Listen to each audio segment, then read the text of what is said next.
Hey, what's up guys? Welcome to my aero comparisons video. So, we're gonna get into it. We did quite a bit of testing. Some very interesting results, but before we get into it, I need to explain to you how I did this testing. All right, so let's get into it. So what we did first was, I picked a segment of road that was about 2 miles long, all right? And just to account for changing winds, we went out and we came back. Now within that segment, what I did is I hit my lap timer and I tried to hold 220 watts across the whole duration of the segment. So let's say for example, on the way out, I held 220 watts for this distance. The distance I pulled for the segment was within that. So that was to try and account for any inaccuracies in if I came into the segment hot with some kinetic energy or not quite hot enough or whatever. Anyway, 2 segments, one out, one back, held the power between the segments to be 220 watts. Typically on the way out, there is a headwind, and on the way back, there's a tailwind. The winds were very light when I filmed this. They were probably 5 miles an hour. So either way though, if the headwind was stronger on the way out, then it was gonna be stronger on the way back. There wasn't that much difference in time between the way out and the way back. Okay, so here's how the testing worked. I first started off with my full aero setup. Then as I changed each item, I degraded all the way down to being in the parachute seated position with not that many aero items on my time trial bike. All right, so let's get into the testing.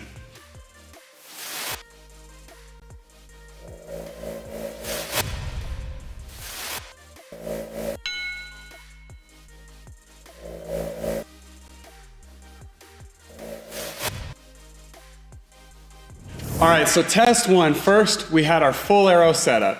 Then for the second set of laps, we removed the aero helmet and just went to a regular road helmet. Now, let me say that I feel like there was a little bit of extra tailwind on the way back. And so I really want to do some more comparisons with these. I want to do another video just on the 2 helmets, do longer tests, shorter tests. I want to throw more data in the mix. But for now, normal helmet versus aero helmet, no difference.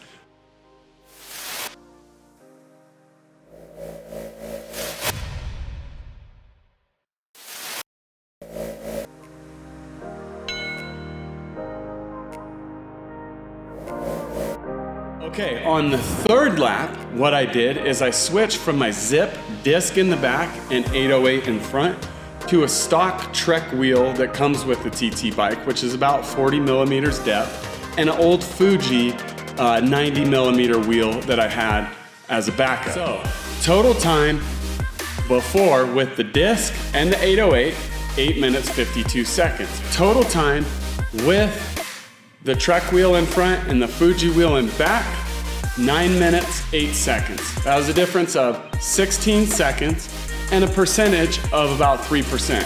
Now remember, I'm holding 220 watts for this test, so that 3% comes out to be about 7 or 8 watts saved overall. All right, that one was considerably slower with the wheels. Next, we're getting rid of the bottle. So the total time for out and back with the water bottle was 9:08. When we removed the water bottle, it dropped us down to 9 minutes, 14 seconds. That's 6 seconds of savings.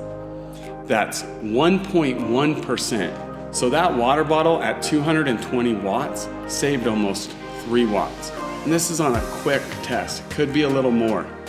To have a water bottle or a torpedo or whatever in between your arms, you're talking about $100 spent, and you're gonna get a 1% gain out of it, if not more.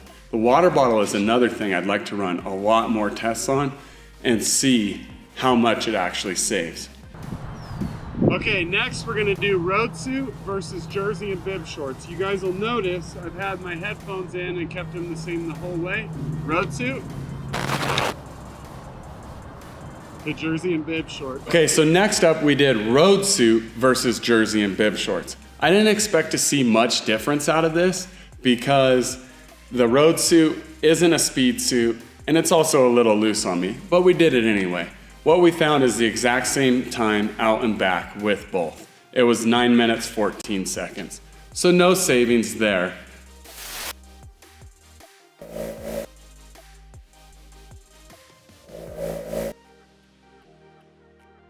Okay, so last, what I wanted to do is test the difference between holding a solid TT position or what they call pulling the chute. And that's where you sit up out of your TT position because of several different reasons. It could be because your back hurts, you can't breathe, you can't hold your position, whatever.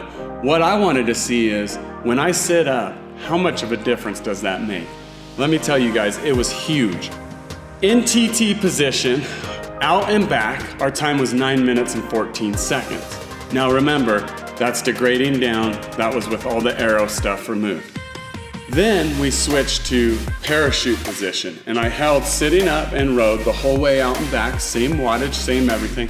Dropped us down to 10 minutes, 3 seconds. That's 49 seconds lost, almost 9%. So at 220 watts, you're losing about 20 watts by sitting up. Now, if you look at it as a time trial perspective, for me, if I'm pushing threshold, 365 watts, I sit up, I just lost almost 40 watts. So it's very important to hold that time trial position and get a position that you can hold for a long time.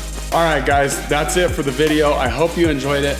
Like I said, keep an eye out for future videos. I'm gonna go in depth with the helmet. I'm gonna go in depth with the water bottle. I really wanna look at this stuff.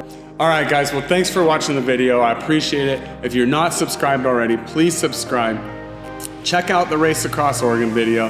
Check out the Topstone videos. And next up, we got Hoodoo 500 coming.